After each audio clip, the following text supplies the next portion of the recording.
Hi welcome to Bonda family రుచులకి స్వాగతం సుస్వాగతం. టుడే రెసిపీ వచ్చేసి మైసూర్ బొండాస్ అండి. ఎలా వేసుకోవాలో ఈ వీడియోలో అయితే చూసేద్దాము. ముందుగా అయితే మనం మజ్జిగను అయితే తీసుకోవాలండి. పుల్లగా ఉండే మజ్జిగ అయితే ఇంకా బాగుంటుంది మనకి టేస్ట్ అనేది.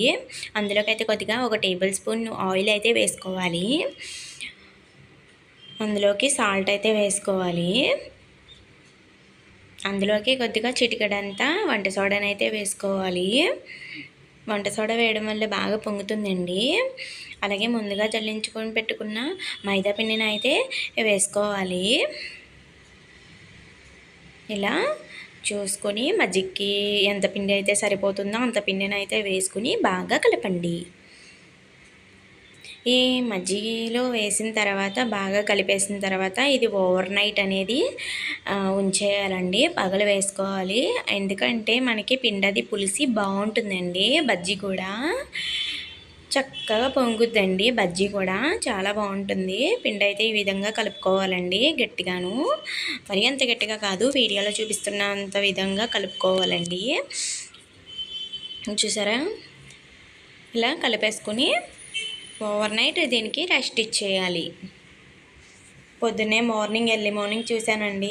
చూసారా నేను నైట్ ఎలా కలుపుకున్నానో, పొద్దున్న పగలు తీసినప్పుడు కూడా సేమ్ అలాగే ఉందండి. ఇలా నైటే బాగా చక్కగా కలిపేసుకుంటే సరిపోతుందండి. ఇప్పుడు దీనికోసం చట్నీ ప్రిపేర్ చేసుకుందాము.